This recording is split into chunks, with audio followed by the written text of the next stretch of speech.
Welcome to Air Superiority, the program that brings you the most breathtaking stories of military dominance. Imagine a tiny island in the heart of the Persian Gulf where tensions between superpowers could explode, and that is exactly what happened. We are talking about the Isla de Greater Tumb in the middle of the Strait of Hormuz, one of the world's hottest flashpoints. It is January 10th, 2026 at 2:43 p.m. in the afternoon under a merciless sun that turns everything into a glowing inferno. Here on this rock, 15 elite U.S. Marines guarded a top-secret underground intelligence facility that monitored every Iranian military move in the Gulf. A facility that Tehran knew nothing about until that fateful day. But when they found out, a storm of revenge and hatred unleashed that held the world's breaths. Dear listeners, let us dive into this epic confrontation that raised the enmity between the USA and Iran to a new bloody level. Suddenly, 24 fast boats of the Iranian Revolutionary Guard surrounded the island like hungry wolves surrounding their prey. On board 300 elite commandos heavily armed with artillery ships and rocket-equipped boats. Their orders directly from Tehran storm, the island capture the Americans and destroy everything. Iran's hatred for the imperialist intruders boiled like lava. They saw these 15 Marines as easy prey, isolated and helpless against overwhelming odds. A simple calculation, 15 against 300, a certain crushing victory for the mullahs in Tehran. But oh, how they were mistaken. These failures would cost them dearly and send shockwaves across the world. For Iran's strategists committed 4 catastrophic mistakes that revealed their arrogance and blind hatred. First, these 15 Marines were no ordinary soldiers, but Force Recon Marines, the deadliest warriors the U.S. Marine Corps has ever produced. Each of them a master of combat, trained in advanced hand-to-hand combat, covert operations, and survival under the most extreme conditions. Second, the facility was no mere hut, but a highly armed fortress with defensive systems that Iran could not imagine in its wildest nightmares: hidden machine gun nests, remote-controlled weapons, and minefields that would tear any attacker to pieces. Third, only 35 kilometers away lurked the USS Bataan, a gigantic carrier ship with 800 fresh Marines on board ready to strike like a hammer on an anvil. Fourth, the underground base had a direct satellite link to U.S. Central Command, which immediately authorized a total merciless response. What happened in the following 41 minutes was the most intense Marine defense since the Battle of Fallujah and Iran's most devastating military defeat in decades, an embarrassment that doused Tehran in shame and disgrace. Here at Air Superiority, we reveal this story to you in all its bloody detail to show how hatred and overconfidence lead to catastrophic failure. The Isla de Greater Tumb, 18 square kilometers of barren rock strategically placed in the bottleneck of Hormuz, which Iran claims as its sovereign territory. Tehran has stationed troops there, hoisted flags, and declared it a bulwark against the West. But what Iran did not know, for 6 months, the USA had been operating a clandestine intelligence facility under the Eastern Cliffs, a bunker-like underground complex massively fortified and invisible to prying eyes. This bunker monitored everything: Iranian naval communications missile movements, every military transmission in the Gulf in real time, every operation, every ship, every missile launch, every naval maneuver. Nothing escaped the watchful sensors. The facility was crucial to U.S. strategy, a thorn in Iran's side that only further fueled the hatred of the Ayatollahs. It was guarded by exactly these 15 Force Recon Marines, elite operators, not simple infantrymen, but specialists forged into killing machines through years of hard training. Each of them mastered advanced combat tactics, intelligence operations, and survival skills. Their mission: maintain security, defend the facility. In case of discovery, resist to the last until reinforcements arrived. On January 10th, 2026, at 1:30 p.m., the nightmare began. Iranian intelligence intercepted unusual signals encrypted U.S. military frequencies from Greater Tumb. Tehran panicked Americans on Iranian soil. Unthinkable. A provocation that caused the ancient hatred for the Great Satan, USA, to explode. Direct orders from Ayatollah Khamenei to the Revolutionary Guard's Naval Command. Find the intruders, capture them, destroy their base. The order was drenched in fanaticism and thirst for revenge. Iran wanted to make an example to show the world that no one enters their territory with impunity. At 2:05 p.m., 24 fast boats of the Revolutionary Guard launched from Bandar Abbas an armada of hatred. On board 300 commandos, Iran's best troops supplemented by 2 artillery boats and 4 rocket-equipped ships. This was no simple raid. It was a full assault operation planned with the intention of humiliating and destroying the Americans. As we always say at Air Superiority, if you attack Marines, you'd better bring a whole army, and even then it might not be enough. At 2:38 p.m., the 15 Marines detected the approaching boats on their radar. Sergeant Jake Morrison, the team commander, acted lightning fast. Everyone to combat readiness. 24 enemy boats approaching over 300 troops. This is not a drill. Activate all defensive systems. Report to Fleet Command. We are under attack. The Marines were prepared like never before. The facility was a true fortress hidden. 50 caliber machine guns in the cliffs, remote-controlled weapon systems, minefields with claymore mines, reinforced fighting positions, and an ace up the sleeve, 6 Javelin missile launchers, anti-tank capable but deadly against boats. At 2:38 p.m., the Marines sent an emergency transmission to the USS Baton. Under imminent attack, 24 enemy boats, 300 troops, requesting immediate support. We are holding position. The response came promptly. Marines on the way, 20 minutes. Air support launching now. Hold on. 20 minutes against 300 fanatical Iranian commandos at air superiority. We know that 20 minutes in battle can be an eternity filled with blood, sweat, and the deafening crash of weapons. At 2:43 p.m., the Iranian boats reached firing range only 1,000 meters from the coast. The Iranian commander radioed openly in English to demoralize the Marines. American forces on Iranian soil, surrender immediately or we will destroy you. The hatred in his voice was palpable. Tehran did not just want to win, but to humiliate the USA. Sergeant Morrison's response roared back. This is the U.S. Marine Corps. We do not surrender. We do not back down. Come and get us. And so the inferno was unleashed. At 2:44 p.m., the Iranians opened fire. Machine guns rattled RPGs, howled through the air. Artillery shells from the support ships crashed into the cliffs. The Marines countered with brutal force. Their 50 caliber MGs shredded the fiberglass boats like paper. Javelin missiles launched their explosive heads designed for tanks, tore the thin hulls apart like a divine lightning bolt. The first Iranian launch disintegrated in a cloud of fire. The second exploded with a deafening bang. The third went up in flames. Cries of the dying echoed over the water. Blood mixed with the salt of the Gulf. Yet 21 boats raced on, spewing death and destruction. At 2:51 p.m., the Iranian forces reached the 1st Marine position. Pure close-quarters combat grenades exploded. Rifles barked. Bayonets stabbed. The Marines fought with wild animal intensity, every shot precise, every hit deadly. Every Marine was worth 10 regular soldiers, professionals through and through, yet the numbers were merciless. 300 against 15, a desperate struggle against superior force. At 2:54 p.m., Sergeant Morrison radioed the Bataan. We are fighting heavy casualties for the enemy, but they keep pouring in. Holding for 15 minutes maybe, hurry up. The answer, air support inbound, extraction on the way, hold out Marines.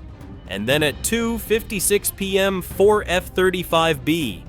Lightning stealth jets thundered over the island at 970 km/h, invisible messengers of death. The pilots saw the chaos. Iranian boats everywhere, troops on the beach, Marines in a desperate defense. weapon-free, engage all enemy vessels. 8 laser-guided GBU-12 paveway bombs fell each with 230 calories of explosive power. Precise hits. 8 boats exploded in gigantic fireballs within 10 seconds. Debris rained down. Bodies floated in the water. Then the F-35s returned their 25mm cannons, spewing fire in strafing runs over the Iranian troops on the beach, shredding, destroying. As we always emphasize at air superiority, air power changes everything. It turns the tables and makes the hunters the hunted. But the horror escalated further. At 2:58 p.m., 8 AH-1Z Viper attack helicopters arrived armed to the teeth. Hellfire missiles, AGM-114, hunted the Iranian artillery boats, precise kills. Ships exploded in chain reactions. Then Hydra rockets, 76 per heli. 70mm caliber anti-personnel, they rained down like a storm of steel, shredding Iranian positions on the beach where screams and explosions filled the air. The Iranian attack collapsed under this overwhelming air superiority, yet Tehran did not give up. Their hatred was too deep. At 3:01 p.m., 12 more Iranian boats appeared, reinforcements from the mainland with 200 fresh troops. Iran doubled down, risking everything in an act of blind rage. But the USA countered mercilessly. At 3:03 p.m., 16 MV-22 Osprey tiltrotor aircraft raced in, each loaded with 24 Marines, 384 fighters in total. Not an evacuation, but reinforcements. The Ospreys landed behind Iranian lines, flanking, cutting off the escape. Marines stormed out, set up perimeters. M240, MGs rattled. M250 calibers spewed, lead mortars thundered. The Iranians were now encircled. Marines defending in front, 384 fresh forces attacking from behind, helicopters above, F-35s circling. What do you think, dear listeners? Would you endure in such a situation against odds of 20-1, or would you capitulate? Share your thoughts with us. Call in or write in the comments. Because at Air Superiority, we want to hear your opinions as we dive deeper into this bloody conflict. At 3:06 p.m., the real hammer fell. The USS Bataan was more than just a carrier. It had naval artillery. The 25mm Bushmaster cannons of the escort destroyers opened fire, precise naval gunnery on the remaining Iranian boats in the water. Shells crashed in boats, exploded, sank, burned fiercely. The water boiled with debris and corpses. At 3:09 p.m., the Iranian reinforcement boats tried to flee, turning toward the Iranian coast. Too late, F-35s attacked with air-to-ground missiles, destroyers fired, Harpoon anti-ship missiles, boats disappeared in monstrous explosions. The Gulf turned red with the blood of the fallen. On the island, the Iranian troops realized their hopeless situation, surrounded, isolated, without escape, without reinforcements, without air cover. At 3:12 p.m., with half their forces dead or wounded, boats destroyed, Marines everywhere. The Iranian commander radioed, "All Iranian forces cease fire. We surrender. Repeat, we surrender to U.S. forces." Out. At 3:14 p.m., the Iranians laid down their weapons, hands up, capitulating. Of 300 attacking commandos, 180 dead or wounded, 120 prisoners. The 15 Marines had held for 31 minutes against impossible odds, a heroism that goes down in the annals. The 384 reinforcement Marines crushed the remains. At 3:24 p.m., exactly 41 minutes after the attack began, the Battle of Greater Tumb ended. No Marine dead, only 12 wounded. The facility intact, all intelligence data saved. 120 Iranian prisoners, 18 boats destroyed, over 200 Iranian casualties. A total US victory that kicked Iran's arrogance into the dust. At Air Superiority, we analyze such operations because they demonstrate perfect military doctrine and reveal how hatred leads to self-destruction. Within hours, Iran tried to control the narrative. State media denounced the successful repulsion of a US infiltration. Enemy forces fled with heavy losses. But satellite images and US drone footage told the truth. 18 destroyed boats, 120 prisoners in US custody, 200 bodies. The Pentagon released selective footage, exploding boats surrendering troops, triumphant Marines. The global reaction was devastating for Tehran. Iran's attack on US Marines ends in catastrophe. 120 Revolutionary Guards captured after failed storm. Tehran's humiliation, 200 dead in attack on 15 Marines. The 15 hero Marines each received a Silver Star Sergeant Morrison the Navy Cross. The 384 reinforcement Marines were praised for their flawless execution. The 120 prisoners interrogated in U.S. custody revealed shocking details. They had been told the island had only a few U.S. spies who would surrender easily. Instead, they encountered Force Recon Marines in a fortress with air support and 384 brothers on the way. A lesson in underestimating the enemy. Strategically, the impact was massive. Iran had claimed islands in the Gulf for years with threats against the U.S. presence. They bragged about the invincibility of their guard. Greater Tumb destroyed this myth. Iran sent 300 commandos, 24 boats artillery result, 200 dead, 120 prisoners, 0 objectives achieved. The facility continues to operate, continues to monitor, remains hidden. Iran's neighbors watched closely. If the Guard cannot defeat 15 Marines, they can defeat nothing. The UAE deepened intelligence cooperation with the USA. Saudi Arabia requested naval training. Bahrain expanded base access. As we say at Air Superiority, tactical victories shape strategic changes. But the biggest blow hit Tehran itself. The Guard commander who ordered the attack was arrested. The naval captain who led it was executed for catastrophic failure. Internal purges driven by shame and revenge. Iran learned what US commanders have known for decades. Don't attack Marines even with 21 superiority, they will kill you. And if you seriously threaten them, hundreds come in minutes. What did Greater Tumb teach both sides? For Iran, US intelligence operations are everywhere, hidden, fortified, defended by elites you cannot defeat. These 15 Marines were not superior in numbers, but in training. Each worth 10 regular troops, panic-free, refusing to surrender, infallible. They hold fight-kill until reinforcements come. And they always come. For the USA, forward-deployed Marines work. Force Recon holds against the impossible. Air power is decisive. But deeper, the facility was secret because it had to be monitoring Iranian forces from claimed territory. Legally questionable, strategically vital. Iran discovered it, attacked, lost catastrophically. But what about the next facility, the next covert op, the next secret base? Now Iran knows the USA operates everywhere, even on Iranian islands. To find them means facing Marines pure psychological warfare. At Air Superiority, we understand fear is more effective than any missile.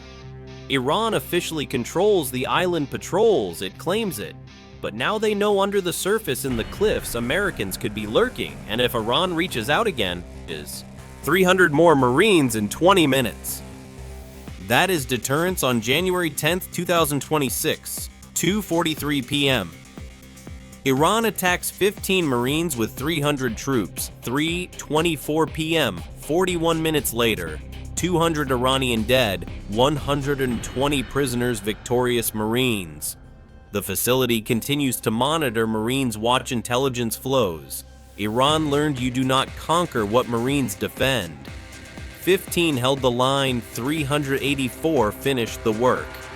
That is the Hormuz bottleneck. That is Greater Tumb. That is what happens when you attack Marines. 300 Iranian commandos versus 400 US Marines. 41 minutes. Total US victory. Never attack Marines. What do you think of that, dear listeners?